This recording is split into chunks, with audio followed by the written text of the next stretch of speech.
Ever wondered why your joints crack when you stretch or move your joints? The pressure inside the joint changes. This causes tiny gas bubbles in the synovial fluid to pop. That popping sound is what you hear. Is it bad for you?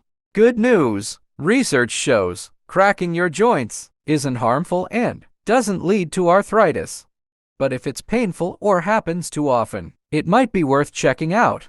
So, the next time your joints crack, it's just your body releasing pressure. Pretty cool, right? Subscribe for more fun medical facts.